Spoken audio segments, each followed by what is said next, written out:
ಬೆಳಕು ಕನ್ನಡ ಸುದ್ದಿವಾಹಿನಿ. ಇದು ಸತ್ಯ ಸುದ್ದಿಗಳ ಪೂರಣ. ಚಿಂತಾಮಣಿಯಿಂದ KS ನೂರುಲ್ಲ.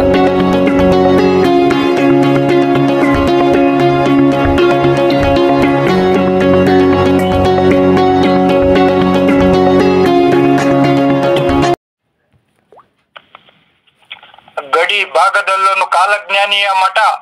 ಮಹಾನ್ ದಾರ್ಶನಿಕ ಕೈವಾರ ತಾತಯ್ಯನವರನ್ನು ಸ್ಮರಿಸುವ ಅವಗಾನಪಲ್ಲಿ ಗ್ರಾಮಸ್ಥರು. ಕೋಲಾರ ಜಿಲ್ಲೆಯ ಶ್ರೀನಿವಾಸಪುರ ತಾಲೂಕಿನ ಗೌನಪಲ್ಲಿ ಸಮೀಪದಲ್ಲಿರುವ ಕೋಡಿಪಲ್ಲಿ ಗ್ರಾಮ ಪಂಚಾಯಿತಿಯ ವ್ಯಾಪ್ತಿಗೆ ಸೇರಿರುವ ಅವಗಾನಪಲ್ಲಿ ಗ್ರಾಮದಲ್ಲಿ ಮಹಾನ್ ಕಾಲಜ್ಞಾನಿ, ದಾರ್ಶನಿಕ, ದ್ವಿಭಾಷಾ ಕವಿ ಹಾಗೂ ಮಾನವೀಯ ಮೌಲ್ಯಗಳ ಪ್ರತೀಕವಾಗಿರುವ ಶ್ರೀ ಕೈವಾರ ತಾತಯ್ಯನವರ ಮಠವನ್ನು ನಿರ್ಮಿಸಲಾಗಿದ್ದು, ಇಲ್ಲಿನ ಜನರು ಹಾಗೂ ಸುತ್ತಮುತ್ತಲಿನ ಗ್ರಾಮಸ್ಥರು ಈ ಮಠಕ್ಕೆ ಭೇಟಿ ನೀಡಿ ತಾತಯ್ಯನವರ ಕೀರ್ತನೆಗಳನ್ನು ಭಕ್ತಿಪೂರ್ವಕವಾಗಿ ಗಾಯನ ಮಾಡುವುದರ ಮೂಲಕ ಮಹಾನ್ ಮಾನವತಾವಾದಿ ತಾತಯ್ಯನವರಿಗೆ ಭಕ್ತಿಯ ನಮನ ಸಲ್ಲಿಸುತ್ತಾರೆ. ಪ್ರತಿ ಸೋಮವಾರ ಮತ್ತು ಹುಣ್ಣಿಮೆಯ ರಾತ್ರಿಯಂದು ವಿಶೇಷ ಕಾರ್ಯಕ್ರಮಗಳು ಇಲ್ಲಿ ನಡೆಯುತ್ತಿವೆ. ಅವಗಾನಪಲ್ಲಿಯಲ್ಲಿರುವ ಶ್ರೀ ಯೋಗಿ ನಾರಾಯಣ ಮಠದ ವಿಶೇಷತೆ, ಕಾರ್ಯವೈಖರಿ, ಜನರ ಅನಿಸಿಕೆ, ಅಭಿಪ್ರಾಯ ಮುಂತಾದ ವಿಷಯಗಳ ಬಗ್ಗೆ ಸಂಕ್ಷಿಪ್ತ ಮಾಹಿತಿಯನ್ನು ಬೆಳಕು ನ್ಯೂಸ್ ಚಿಂತಾಮಣಿ ವಾಹಿನಿಯು ತಮ್ಮ ಮುಂದೆ ಪ್ರಸ್ತುತಪಡಿಸುತ್ತಿದೆ. ದಯವಿಟ್ಟು ವೀಕ್ಷಿಸಿ ಹಾಗೂ ಆಲಿಸಿ. ಪ್ರಿಯ ವೀಕ್ಷಕರೇ, ತಮ್ಮೆಲ್ಲರಿಗೂ ನಮಸ್ಕಾರಗಳು.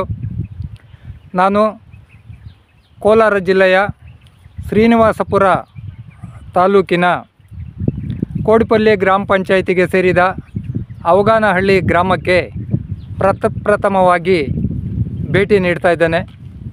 ಕಾರಣ ಇಷ್ಟೇ, ಈ ಒಂದು ಗ್ರಾಮದಲ್ಲಿರುವಂತಹ ಬುರ್ರಕಥೆ ಕಲಾವಿದರಾದಂಥ ವೆಂಕಟೇಶಪ್ಪನವರು ಈ ಗ್ರಾಮದಲ್ಲಿ ಯೋಗಿ ನಾರಾಯಣ ತಾತಯ್ಯನವರ ಹೆಸರಿನಲ್ಲಿ ಒಂದು ಮಠವನ್ನು ನಿರ್ಮಾಣ ಮಾಡಿ ಅವರ ತತ್ವ ಸಿದ್ಧಾಂತಗಳನ್ನು ಇಲ್ಲಿ ಹಾಗೂ ಇತರೆಡೆಗಳಲ್ಲಿ ಕೂಡ ಪ್ರಚಾರಪಡಿಸುತ್ತಾ ತಮ್ಮದೇ ಆದಂಥ ಒಂದು ಆಧ್ಯಾತ್ಮಿಕ ಸೇವೆಯನ್ನು ಸಲ್ಲಿಸ್ತಾ ಇದ್ದಾರೆ. ಕೈವಾರದಲ್ಲಿ ನಡೆದಂಥ ಕಾರ್ಯಕ್ರಮವೊಂದರಲ್ಲಿ ಆಕಸ್ಮಿಕವಾಗಿ ಭೇಟಿಯಾದ ಅವರು ನನ್ನನ್ನು ತುಂಬು ಹೃದಯದಿಂದ ಅವಗಾನಹಳ್ಳಿಯಲ್ಲಿರುವ ತಾತಯ್ಯನವರ ಮಠಕ್ಕೆ ಆಹ್ವಾನಿಸಿದರು. ಅವರ ಒಂದು ಪ್ರೀತಿಯ ಆಹ್ವಾನವನ್ನು ಮನ್ನಿಸಿ ನಾನು ಅವರ ಒಂದು ಮಠಕ್ಕೆ ಭೇಟಿ ನೀಡ್ತಾ ಇದ್ದೇನೆ. ಅಲ್ಲಿರುವಂಥ ಮಠದ ವೈಖರಿ, ಕಾರ್ಯಚಟುವಟಿಕೆಗಳು, ಅವರ ಧ್ಯೇಯೋದ್ದೇಶಗಳು, ಈ ಭಾಗದ ಜನರಿಗೆ ಆ ಮಠದ ಬಗ್ಗೆ ಇರುವಂತಹ ಅನಿಸಿಕೆ, ಅಭಿಪ್ರಾಯಗಳನ್ನು ತಮ್ಮ ಮುಂದೆ ಇಡುವಂಥ ಒಂದು ಸಣ್ಣ ಪ್ರಯತ್ನವನ್ನು ನಾನು ಈಗ ಮಾಡಲಿದ್ದೇನೆ.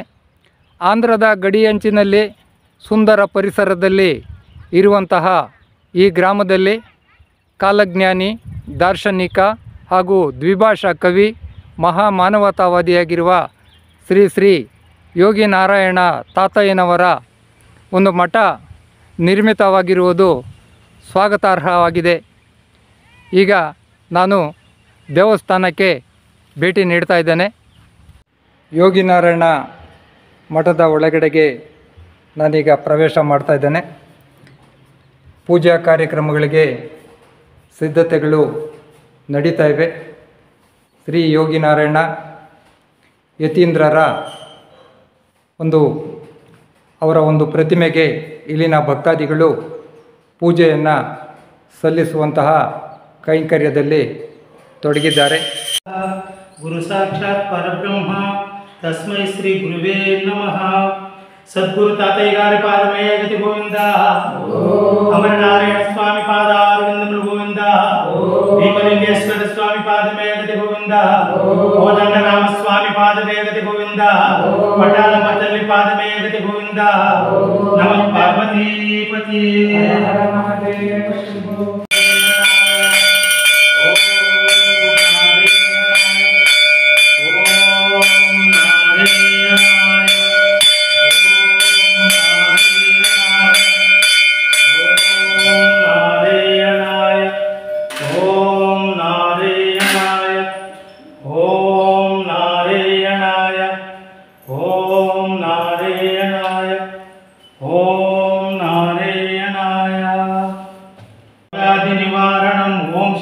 शांति అకాల మృత్యుహరణం సర్వవ్యాధి నివారణం అకాల మృత్యుహరణం సర్వవ్యాధి నివారణం అకాల మృత్యుహరణం సర్వవ్యాధి నివారణం అకాల మృత్యుహరణం సర్వవ్యాధి నివారణం ఓం నారాయణ రామ రామ ముకుంద మాధవ రామ సద్గురు కేశవ రామ ముకుంద మాధవ రామ సద్గురు కేశవ రామ దశరథ తనయ దేవ రామ శ్రీ నారాయణ రామ దశరథ తనయ దేవ రామ శ్రీ నారాయణ రామ రామ ముకుంద మాధవ రామ సద్గురు కేశవ రామ దశరథ తనయ దేవ రామ శ్రీ నారాయణ వందనం శ్రీ వెంకటేశ్వర వందనం జగదీశ్వర వందనం శ్రీ వెంకటేశ్వర వందనం జగదీశ్వర వందనం శ్రీ విశాలేశ్వర వందనము నారాయణ వందనం శ్రీ విఠలేశ్వర వందనం నారాయణ రామ రామ ముకుంద మాధవ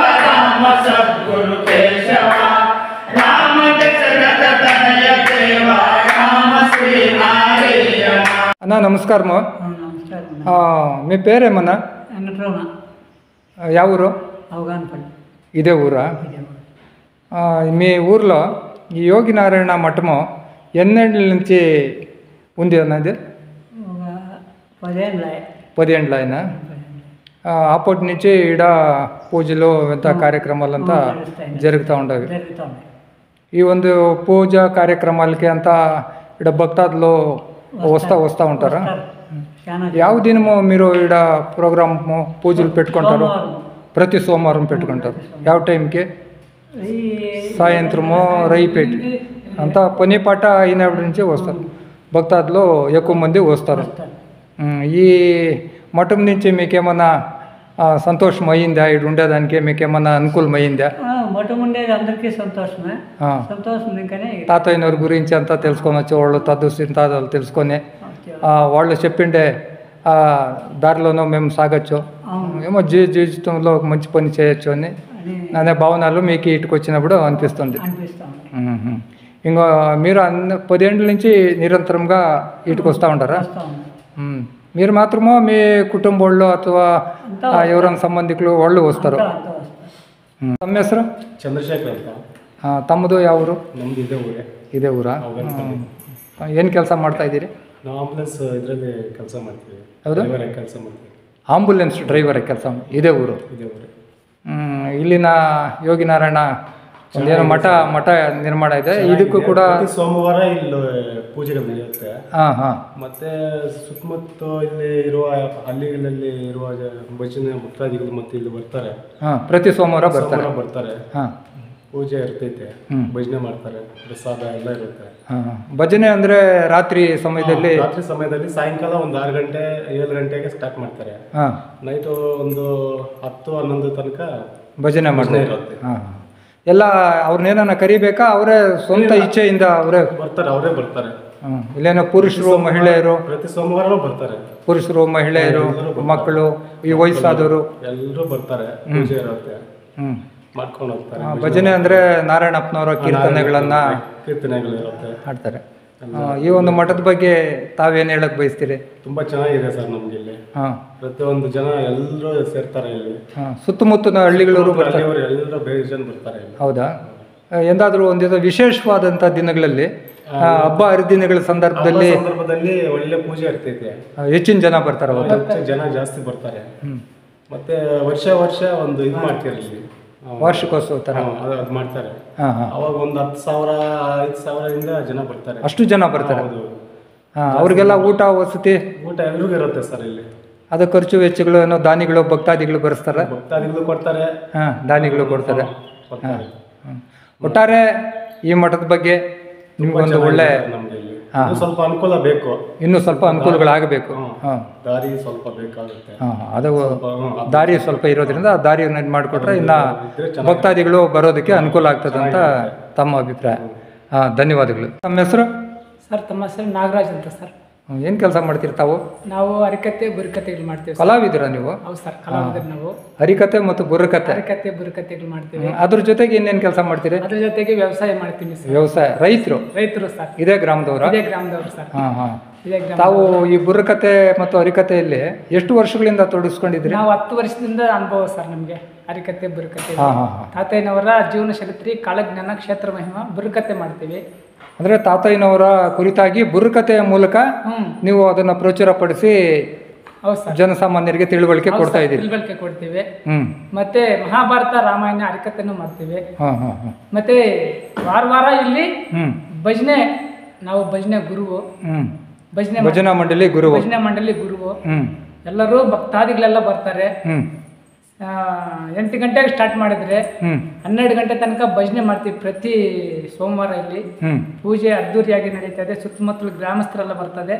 ಮತ್ತೆ ವಾರ್ಷಿಕೋತ್ಸವ ನಡೆದಾಗ ಆಂಧ್ರದಿಂದ ಬರ್ತಾರೆ ಸರ್. ತುಂಬಾ ಜನ ಬರ್ತಾರೆ ಇಲ್ಲಿ ಭಕ್ತಾದಿಗಳು. ಆಂಧ್ರದಿಂದ ಕೂಡ ಇಲ್ಲಿನ ಭಕ್ತಾದಿಗಳು. ಧರ್ಮವರಂ, ಅನಂತಪುರ, ಮತ್ತೆ ಬಂದು ಈ ಕಡೆ ಬಂದು ಕೊತ್ಕೋಟೆಯಿಂದ, ಮುಲ್ಕು ಚೆರುವು, ಈ ಕಡೆಯಿಂದ ಬೇಜನ್ ಭಕ್ತಾದಿಗಳು ಬರ್ತದೆ. ತುಂಬಾ ಇಲ್ಲಿ ಅಕ್ಕಿ ಎಲ್ಲ ದಾನ ಕೊಡ್ತಾರೆ, ಮೂಟೆಗಟ್ಟಲೆ ತಂದು. ಭಕ್ತಾದಿಗಳು ತುಂಬಾ ಸಂತೋಷದಿಂದ ಭಜನೆ ಮಾಡ್ಕೊಂಡು, ತುಂಬಾ ತಾತಯ್ಯನವರ ಆಶೀರ್ವಾದ ಪಡೆದು ಅವ್ರ ಸೇವೆ ಮಾಡಿ ನೆಟ್ಟೆಲ್ಲ ಭಜನೆ ಮಾಡ್ಕೊಂಡು ತುಂಬಾ ಅದ್ದೂರಿಯಾಗಿ ನಡೀತದೆ ಸರ್. ಇಲ್ಲಿ ಪ್ರತಿ ವಾರ್ಷಿಕೋತ್ಸವ ಪ್ರತಿ ಸೋಮವಾರನೂ ನಡೀತದೆ. ಅನ್ನದಾನ ನಡೀತದೆ. ತುಂಬಾ ಚೆನ್ನಾಗಿ ನಡೀತದೆ. ಒಟ್ಟಾರೆಯಾಗಿ ಈ ಮಠದ ಬಗ್ಗೆ ಇಲ್ಲಿನ ಜನಗಳಿಗೆ ನಿಮಗೂ ಕೂಡ ಸಮಾಧಾನ ಆಗಿದೆ ಅಂತ ಹೇಳ್ಬೋದು. ಸಮಾಧಾನ ಆಗಿದೆ ಸರ್. ಮುಂದಿನ ದಿನಗಳಲ್ಲೂ ಇದೇ ರೀತಿಯಲ್ಲಿ ಉತ್ತಮವಾಗಿ ನಡೆಸ್ಕೊಂಡು ಹೋಗ್ಬೇಕು. ಕೃಪೆ ಸರ್, ಅವರ ಮಹಾನ್ ಭಾವರು ಅವ್ರ ಕೃಪೆಯಿಂದ ಇನ್ನ ಇಂಪ್ರೂವ್ಮೆಂಟ್ ಆಗಿ ಇನ್ನ ಒಳ್ಳೆ ರೀತಿಯಲ್ಲಿ ಇಲ್ಲಿ ಇಂಪ್ರೂವ್ಮೆಂಟ್ ಆಗ್ಬೇಕಂತ ನಾವು ನಿಮ್ಮ ಒಂದು ಆಶಯ ಆಗಿದೆ. ಧನ್ಯವಾದ. ರಾಮಕೃಷ್ಣ ಅಂತ. ನಮ್ಗೆ ಏನು ಕೆಲಸ ಮಾಡ್ತಿರ್ತಾವು? ನಾವು ಇಲ್ಲಿ ಅಲ್ಲಿ ಕೂಲಿ ಕೆಲಸ, ಏನು ಕೆಲಸ ಸಿಕ್ಕರೆ ಕೆಲಸಕ್ಕೆ ಹೋಗ್ತೀವಿ. ಕಾರ್ಮಿಕರು ಕೂಲಿ ಕೆಲಸ ಎಲ್ಲ ಮಾಡ್ತೀರಿ ನೀವು? ಪ್ರತಿದಿನ ಅಥವಾ ವಾರಕ್ಕೊಮ್ಮೆ ಈ ಒಂದು ಯೋಗಿನಾರಾಯಣ ಮಠಕ್ಕೆ ಭೇಟಿ ಕೊಡ್ತಾ ಇದ್ದೀವಿ? ಕಂಪಲ್ಸರಿ ಬಂದೇ ಬರ್ತೀವಿ ಪ್ರತಿ ಸೋಮವಾರ. ಎಷ್ಟೇ ಕೆಲಸ ಇದ್ರು ಕೂಡ, ಏನೇ ಕೆಲಸ ಇದ್ರು ಇಲ್ಲಿ ಬಂದು ಕೆಲಸ, ಆ ಕೆಲಸ, ಈ ಕೆಲಸ ಮಾಡ್ತಾ ಇರ್ತೀವಿ. ಸೇವಾ ಕಾರ್ಯದಲ್ಲೂ ತೊಡಗ್ತಂತೀರಿ ಮಠದಲ್ಲಿರುವಂಥ ಕಾರ್ಯ? ನಮ್ಮ ಅಪ್ಪ ಅವ್ರದ್ದು ಮಠ ಕೆಲಸ ನಾವು ಮಾಡಿದಿರಿ, ಇನ್ಯಾರು ಮಾಡ್ತಾರೆ ಸರ್? ಇಲ್ಲಿನ ಮಠದ ಬಗ್ಗೆ ಇಲ್ಲಿನ ಜನಗಳ ಹಾಗೂ ಸುತ್ತಮುತ್ತಲಿನ ಭಕ್ತಾದಿಗಳ ಅಭಿಪ್ರಾಯ ಏನಿದೆ? ಇನ್ನೊಂದು ಹುಣ್ಣಿಮೆ ದಿವಸ ಜಾಸ್ತಿ ಜನ ಭಕ್ತಾದಿಗಳು ಬರ್ತಾರೆ. ಪ್ರತಿ ಹುಣ್ಣಿಮೆ ದಿವಸ ರಾತ್ರಿ ಆಟೋ ಟೆಂಪೋನಾಗ ಬರ್ತಾರೆ. ಅವ್ರಿಗೆಲ್ಲ ಊಟ ವ್ಯವಸ್ಥೆ ಎಲ್ಲ ನಾವೇ ಮಾಡ್ತೀವಿ. ಸುಮಾರು ಎಷ್ಟು ಜನ ಬರ್ಬೋದು ಹುಣ್ಣಿಮೆ ದಿವಸ? 2 ಆಟೋ 2 ಟೆಂಪೋ ಬೇಕಾದಷ್ಟು ಬರ್ತಾ ಇರ್ತದೆ ಸರ್. ಅವ್ರಿಗೆಲ್ಲ ಊಟ ಮಾಡ್ತೀವಿ. ಭಜನೆ ಮಾಡ್ತಾರೆ. ನೈಟ್ ಎಲ್ಲ ಟೀ, ಕಾಫಿ, ಎಲ್ಲಡಿಕೆ ಎಲ್ಲ ಕೊಟ್ಟು ಹಬ್ಬ ದಿವಸ ಮಾಡ್ತೀವಿ ಸರ್. ಯಾವುದ್ರ ಬಗ್ಗೆ ಭಜನೆ ಜಾಸ್ತಿ ಮಾಡ್ತೀರಿ ಇಲ್ಲಿ? ನಾರಾಯಣಪ್ಪನವರ, ತಾತಯ್ಯನವ್ರ ಕೀರ್ತನೆಗಳು, ಬೇರೆ ಬೇರೆ ಬ್ರಹ್ಮಯ್ಯಗಾರ ಕೀರ್ತನೆಗಳು, ಆ ಥರ ಕೀರ್ತನೆಗಳಿದ್ರೆ ಎಲ್ಲವೂ ಮಾಡಿ ಚೆನ್ನಾಗಿ ಮಾಡ್ತೀವಿ ಸರ್. ನೀವು ತಮ್ಮ ಊರಲ್ಲಿ ಈ ತಾತಯ್ಯನವರ ಮಠ ನಿರ್ಮಾಣ ಮಾಡೋದರ ಉದ್ದೇಶ ಏನಿತ್ತು? ಮೊದಲು ವೆಂಕಟೇಶ್ ಅವರು ಕೈವಾರದಲ್ಲಿದ್ದರು. ಅವರು ಮೊದಲಿಂದ ನಾನು ಇಲ್ಲಿ ನಮ್ಮೂರಲ್ಲಿ ತಾತಯ್ಯವರ ಮಠ ಕಟ್ಟಬೇಕು ಅಂತ ತುಂಬ ಆಸೆ ಇತ್ತು ಅವ್ರಿಗೆ. ಅವರು 2-3 ಜಾಗದಲ್ಲಿ ಕಟ್ಟಬೇಕು, ತಾತಯ್ಯವರ ಮಠವನ್ನು ಕಟ್ಟಬೇಕು ಅಂತ ಪ್ರಯತ್ನ ಪಟ್ಟರು. ಅದಾಗಲಿಲ್ಲ. ಮತ್ತೆ ನಮ್ಮನ್ನು ಬಂದು ಈ ಥರ ಈ ಜಾಗದಲ್ಲಿ ಕಟ್ಟಿದರೆ ಚೆನ್ನಾಗಿರುತ್ತೆ ಅಂತ ಅವರು ಬಂದು ನಮ್ಮನ್ನು ಕೇಳ್ಕೊಂಡ್ರು. ಆವಾಗ ಊರಿನವರು ಎಲ್ಲ ಸೇರಿ ಇಲ್ಲಿ ಕೂತ್ಕೊಂಡು ಮಾತಾಡಿಕೊಂಡು ಇಲ್ಲಿ ಕಟ್ಟಿದರೆ ಚೆನ್ನಾಗಿರುತ್ತೆ ಅಂತ ಇಲ್ಲಿ ಇದು ನಾವು ಜಾಗವನ್ನು ಅವರಿಗೆ ಅನುಕೂಲ ಮಾಡಿಕೊಟ್ಟಿದ್ದೀವಿ ಮಾಡಿದ್ವಿ ಸರ್. ಮತ್ತೊಂದು ಕೈವಾರ ತಾತಯ್ಯನವರ ಬಗ್ಗೆ ತಾವು ಏನು ಹೇಳಕ್ಕೆ ಬಯಸ್ತೀರಿ ಅಣ್ಣವ್ರೆ? ಇಲ್ಲ ಸರ್, ತಾತಯ್ಯವರ ಭಕ್ತಿಯಿಂದ ನಾವು ತಾತಯ್ಯವರ ಸೇವೆ ಮಾಡಿದರೆ ನಮಗೆ ಎಲ್ಲ ರೀತಿ ಅನುಕೂಲ ಆಗುತ್ತೆ ಸರ್. ಅವರ ಕೀರ್ತನೆಗಳು, ತತ್ವ ಸಿದ್ಧಾಂತಗಳು, ಅವರ ಜೀವನ ಶೈಲಿ ನಿಮಗೆ ಇಷ್ಟ ಆಗಿದೆ ಅಂತ? ಹೌದು ಸರ್, ಇಷ್ಟ ಆಗಿದೆ ಸರ್. ಅದೇ ರೀತಿ ಗ್ರಾಮಸ್ಥರು, ನಾಡಿನ ಎಲ್ಲ ಜನತೆಯು ಕೂಡ ಆ ಕಾಲಜ್ಞಾನಿಯಾದಂಥ ಕೈವಾರ ತಾತಯ್ಯನವರು ತೋರಿಸಿಕೊಟ್ಟ ಮಾರ್ಗದಲ್ಲೇ ಮುನ್ನಡೆಯಬೇಕು ಎಂಬುದು ಬಹುತೇಕ ತಾವು ಸೇರಿದಂತೆ ಬಹುತೇಕ ಜನರ ಆಶಯವಾಗಿದೆ ಅಂತೇಳಿ ನಾನು ಭಾವಿಸ್ತಾ ಇದ್ದೇನೆ. ಆಮೇಲೆ ಇಲ್ಲಿ ದೇವಸ್ಥಾನದ ಅಭಿವೃದ್ಧಿಗಾಗಿ ಮುಂದಿನ ದಿನಗಳಲ್ಲಿ ಏನಾದರೂ ಹೊಸ ಕಾರ್ಯಕ್ರಮಗಳನ್ನು ಹಮ್ಮಿಕೊಳ್ಳುವಂಥ ಉದ್ದೇಶ ಇದೆಯಾ ಅಣ್ಣವರೇ? ಇಲ್ಲ ಸರ್, ಇವಾಗ ಸದ್ಯಕ್ಕೆ ಇಲ್ಲಿ ನಮಗೆ ಬಡ್ಜೆಟ್ ಇಲ್ಲ. ಅದು ಯಾರಾದರೂ ಸಹಾಯ ಮಾಡಿದರೆ ಮುಂದಿನ ದಿನಗಳಲ್ಲಿ ಇಲ್ಲೊಂದು ಛತ್ರ ಮದುವೆ ಮಾಡ್ಕೊಳ್ಳೋಕ್ಕೆ ಛತ್ರ ಒಂದು ಕಟ್ಟಿ ಅದರಿಂದ ಬರುವ ಆದಾಯವನ್ನು ದೇವಸ್ಥಾನಕ್ಕೆ ಖರ್ಚು ಮಾಡಿಕೊಂಡು ದೇವಸ್ಥಾನ ಇಂಪ್ರೂವ್ ಮಾಡಬೇಕು ಅಂತ ಉದ್ದೇಶ ಇದೆ. ದೇವರು ಅದು ಅನುಕೂಲ ಆದರೆ ಇಲ್ಲಿ ಚೆನ್ನಾಗಿರುತ್ತೆ ಸರ್, ಎಲ್ಲ ಅನುಕೂಲವಾಗಿರುತ್ತೆ ಸರ್. ನಮಸ್ತೆ ವೆಂಕಟೇಶಣ್ಣ ಅವರೇ. ನಮಸ್ಕಾರ ಸರ್. ಈ ಒಂದು ಅವಗಾನಪಲ್ಲಿ ಗ್ರಾಮದಲ್ಲಿ ತಾತಯ್ಯನವರ ಮಠ ನಿರ್ಮಾಣ ಆಗಬೇಕು ಎಂಬ ಒಂದು ಉದ್ದೇಶ ತಮ್ಮಲ್ಲಿ ಹೇಗೆ ಬಂತದು? ಸ್ವಾಮಿ, ಆ ಉದ್ದೇಶ ನಮ್ದಲ್ಲ, ನಮ್ಮ ತಂದೆ ತಾಯಿಗಳದ್ದು ಉದ್ದೇಶ ಅದು.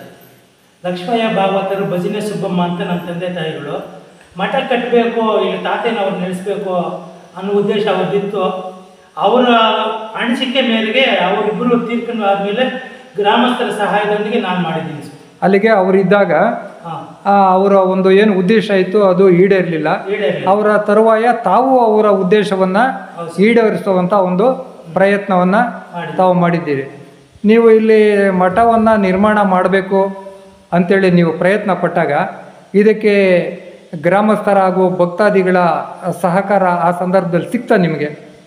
ಭಕ್ತಾದಿಗಳು ಸ್ವಲ್ಪ ಕಮ್ಮಿನೇ, ಗ್ರಾಮಸ್ಥರ ಸಹಕಾರ ಉತ್ತಮ ರೀತಿಯಲ್ಲಿ ಸೇರ್ಕೊಂಡು ಗ್ರಾಮಸ್ಥರ ಜಾತಿ ಮತ ಭೇದಗಳಿಲ್ಲದೆ ಗ್ರಾಮಸ್ಥರೆಲ್ಲ ಸೇರ್ಕೊಂಡು ಈ ಜಾಗ ಸರ್ಕಾರದ ಜಾಗ, ಈ ಜಾಗಕ್ಕೆ ಬಂದು ಮನೆಗೆ ಒಬ್ಬರು ಬಂದು ಇಲ್ಲೆಲ್ಲ ಕಳ್ಳುಗಳು ಗಿಡಗಳೆಲ್ಲ ಮುಳ್ಳಿನ ಗಿಡಗಳೆಲ್ಲ ಕಿತ್ತಾಕಿ ಈ ಜಾಗ ಎಲ್ಲ ನನ್ ಕೊಟ್ಟು ನಿಮ್ ತಂದೆ ತಾಯಿ ನಮ್ಮೂರಿಗೆ ಒಳ್ಳೆ ಹೆಸರು ಅಲ್ಲಿಗೆ ಈ ಒಂದು ಜಾಗವನ್ನ ಗ್ರಾಮಸ್ಥರು ನಿಮ್ಗೆ ಉಚಿತವಾಗಿ ನೀಡಿದ್ದಾರೆ ಅಂತ ಹೇಳ್ಬಿಟ್ಟು ಮಠ ಗ್ರಾಮಸ್ಥರೇ ಕೊಟ್ಟಿದ್ದು ಮಠ ನಿರ್ಮಾಣಕ್ಕಾಗಿ ಇದಕ್ಕೆ ಅನುಕೂಲ ಆಗಿದೆ, ಅನುಕೂಲ ಮಾಡಿಕೊಟ್ಟಿದ್ದಾರೆ. ಯಾವುದೇ ಸಮಸ್ಯೆಗಳು ಏನೂ ಇಲ್ಲ. ಈ ಮಠ ನಿರ್ಮಾಣ ಆಗಿ ಎಷ್ಟು ವರ್ಷಗಳಾಗಿರ್ಬೋದು? 9 ವರ್ಷಗಳಾಗಿದೆ ಸರ್, ಕರೆಕ್ಟ್ ಆಗಿ. ಆ ಸಂದರ್ಭದಲ್ಲಿ ಬರೀ ಚಿಕ್ಕ ಗುಡಿ ಮಾತ್ರ ಕಟ್ಟಿದ್ರು ಅಥವಾ ಇಲ್ಲ 12ಗೆ 12? 12 ಅಡಿಗಳಷ್ಟು ವಿಸ್ತೀರ್ಣದಲ್ಲಿ ಗರ್ಭಗುಡಿ ಮಾತ್ರ ಕಟ್ಟಿದ್ದು. ಅವಾಗ ತಾತಯ್ಯನವರ ವಿಗ್ರಹವನ್ನ ಗರ್ಭಗುಡಿ ಮಾತ್ರ ಕಟ್ಟಿದ್ದು. ಗರ್ಭಗುಡಿ ಮೊನ್ನೆ ಊರಲ್ಲೆಲ್ಲ ದಾನಿಗಳು ದಾನ ಮಾಡಿ ಮುಂದ್ಗಡೆ ಸ್ವಲ್ಪ ಅದನ್ನ ವಿಸ್ತರಣೆ ಮಾಡಿ ಇಲ್ಲ ಗರ್ಭಗುಡಿಗೆ ಊರಿನವರೆಲ್ಲ ದಾನ ಮಾಡಿದ್ರು. ಪ್ರತಿ ಸೋಮವಾರ ಹಳ್ಳಿಯವರು ಬರ್ತಾರೆ. ಏನು ಭಜನೆ ಕಾರ್ಯಕ್ರಮ, ತಾತಯ್ಯನವರ ತತ್ವಪದಗಳು ಭಜನೆ ಮಾಡಕ್ ಬರ್ತಾರೆ. ಎಷ್ಟೊತ್ತವರೆಗೂ ಮಾಡ್ತೀರ ಅದನ್ನ? ಸಾಯಂಕಾಲ 8 ಗಂಟೆಗೆ ಸೇರ್ಕೊತಾರೆ ಅವ್ರು ಇಲ್ಲಿಗೆ. 8ರಿಂದ 8:30 9 ಗಂಟೆಗೆ ಸ್ಟಾರ್ಟ್ ಆದ್ರೆ ರಾತ್ರಿ 12 1 ಗಂಟೆ, ಒಂದೊಂದು ದಿವಸ 2 ಗಂಟೆನೂ ಆಗುತ್ತೆ ಭಜನೆ ಮಾಡ್ಕೊಂಡಿರ್ತಾರೆ. ಭಜನೆ ಮಾಡ್ತೀವಿ. ಅಲ್ಲಿಗೆ ಅವ್ರನ್ನ ನೀವೇನು ಕರೆಯಂಗಿಲ್ಲ, ಅವರೇ ಪ್ರತಿ ಸೋಮವಾರ ಭಕ್ತಿಯಿಂದ ಅವರೇ ಸ್ವಯಂ ಪ್ರೇರಿತರಾಗಿ ಬಂದು ಪಾಲ್ಗೊಳ್ತಾರೆ. ಮೊದಲು ಕರೀತಾ ಇದ್ವಿ, ಆಮೇಲೆ ರೂಢಿ ಆಗಾಯ್ತು. ರೂಢಿ ಆಯ್ತು, ಈಗ ರೂಢಿ ಆಯ್ತು, ಎಲ್ಲರೂ ಬಂದ್ಬಿಡ್ತಾರೆ. ಅವರು ಸೋಮವಾರ ಇವತ್ತು ಸೋಮವಾರ ಅವಗಾನಪಲ್ಲಿಗೆ ಹೋಗ್ಬೇಕಂತ ಅವರಷ್ಟಕ್ಕೆ ಅವರೇ ರೆಡಿಯಾಗಿ ಬಂದ್ಬಿಡ್ತಾರೆ. ಹೌದಾ? ಆಮೇಲೆ ವಿಶೇಷ ದಿನಗಳಲ್ಲಿ ಹುಣ್ಣಿಮೆ ಅಥವಾ ಇತರೆ ಹಬ್ಬ ಹರಿದಿನಗಳ ಸಂದರ್ಭದಲ್ಲಿ ಇಲ್ಲಿ ಬರುವಂಥ ಭಕ್ತರ ಸಂಖ್ಯೆ ಜಾಸ್ತಿ ಆಗ್ಬೋದಾ?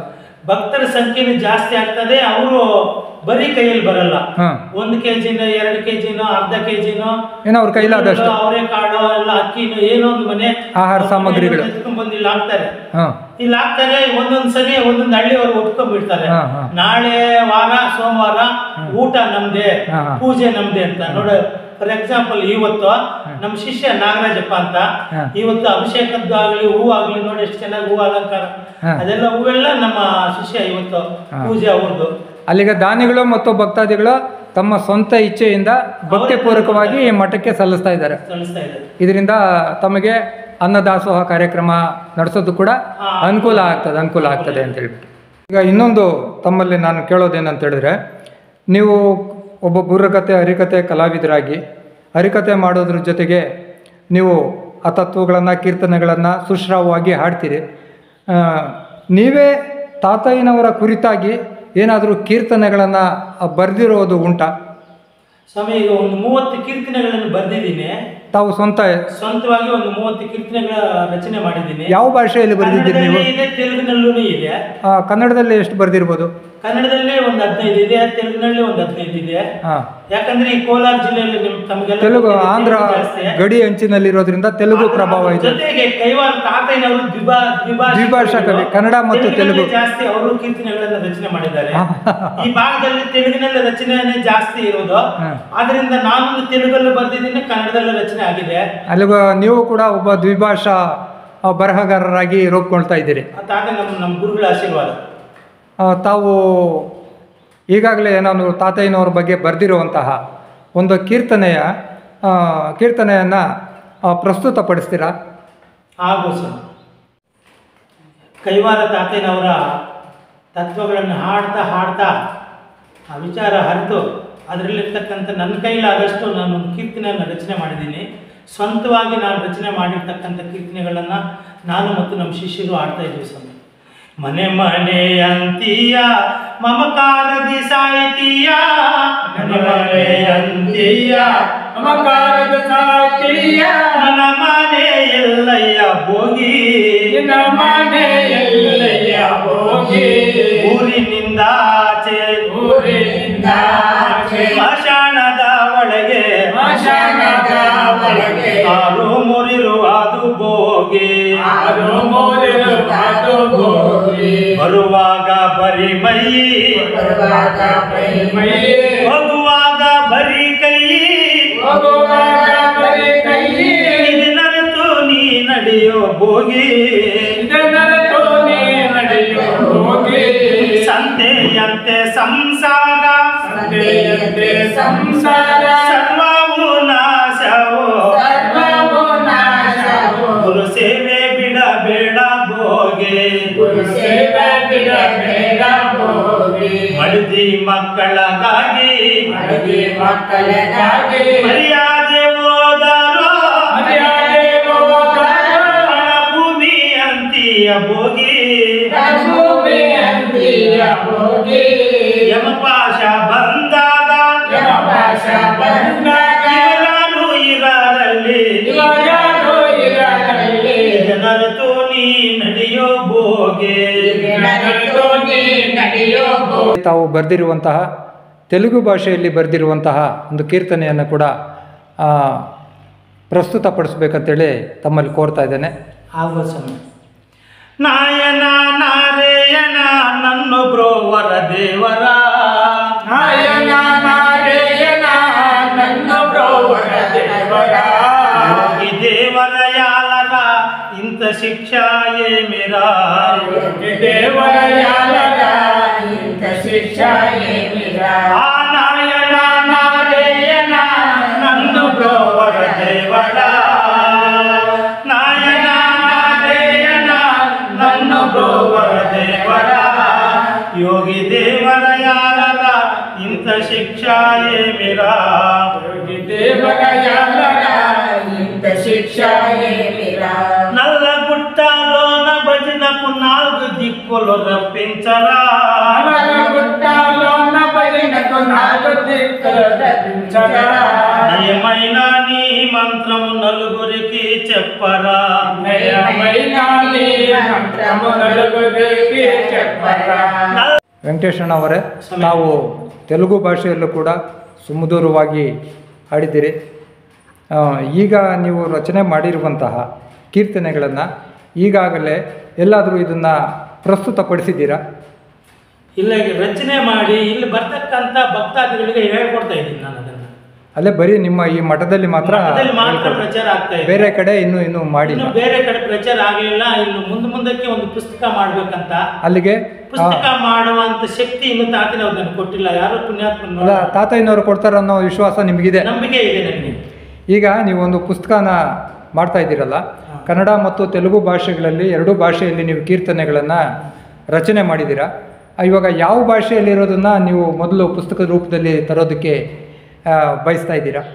ಕನ್ನಡ ಭಾಷೆಯಲ್ಲಿ. ಕನ್ನಡ ಭಾಷೆಯಲ್ಲಿ ಮೊದಲನೇದಾಗಿ ಕನ್ನಡ ಭಾಷೆಯಲ್ಲಿ. ಯಾಕಪ್ಪ ಅಂದರೆ ನಾವು ಕರ್ನಾಟಕದಲ್ಲಿ ಇದ್ದೀವಿ. ಈಗಾಗಲೇ ತಾವು ಕನ್ನಡ ಮತ್ತು ತೆಲುಗು ಭಾಷೆಯಲ್ಲಿ ಹಲವು ತಾತಯ್ಯನವರ ಕೀರ್ತನೆಗಳನ್ನು ರಚನೆ ಮಾಡಿದ್ದೀರಿ. ಮುಂದಿನ ದಿನಗಳಲ್ಲೂ ಕೂಡ ಇಂತಹ ಸಾಕಷ್ಟು ಕೀರ್ತನೆಗಳನ್ನು ರಚನೆ ಮಾಡಬೇಕು ಎಂಬ ಒಂದು ಆಕಾಂಕ್ಷೆ ತಮಗಿದೆಯಾ? ಆಕಾಂಕ್ಷೆ ಇದೆ. ನನಗೆ ಕನ್ನಡ ಸಂಸ್ಕೃತಿ ಇಲಾಖೆಯಿಂದ ಅನುಕೂಲ ಮಾಡಿಕೊಟ್ರೆ ಇಲ್ಲೇ ನಶಿಸಿ ಹೋಗ್ತಾ ಇರ್ತಕ್ಕಂಥ ಬುರುಕತೆ ಹರಿಕತೆಗಳನ್ನು ಇಲ್ಲಿ ಬರ್ತಕ್ಕಂಥವ್ರಿಗೆ ಟ್ರೈನಿಂಗ್ ಕೊಟ್ಟು ಅವ್ರನ್ನ ಉಳಿಸ್ಬೇಕು ಅನ್ನೋದು ನನ್ನ ಆಸೆ.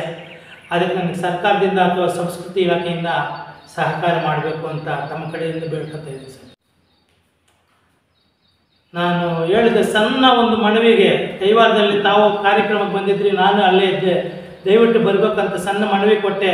ಆ ಮನವಿಯನ್ನು ದೊಡ್ಡದಾಗಿ ತಗೊಂಡು ಇಷ್ಟು ದೂರ ಬಂದು ಈ ಪುಟ್ಟ ಹಳ್ಳಿಯಲ್ಲಿ ಈ ಕಾರ್ಯಕ್ರಮ ಮಾಡಿದ್ದಕ್ಕೆ ದಯವಿಟ್ಟು ತಮಗೆ ನಮ್ಮ ಗ್ರಾಮಸ್ಥರ ಪರವಾಗಿ ಕರಿಬೆಟ್ಟ ಕೈವಾರ ತಾತಯ್ಯನವರ ಕನ್ನಡ ಕಲಾವಿದರ ಅಭಿವೃದ್ಧಿ ಪರವಾಗಿ ಹೃದಯಪೂರ್ವಕ ನಮಸ್ಕಾರಗಳನ್ನು ತಿಳಿಸ್ತಾ ಇದ್ದೇನೆ, ಅರ್ಪಿಸ್ತಾ ಇದ್ದೀನಿ ಸ್ವಾಮಿ. ಧನ್ಯವಾದಗಳು ಅಣ್ಣವರೇ.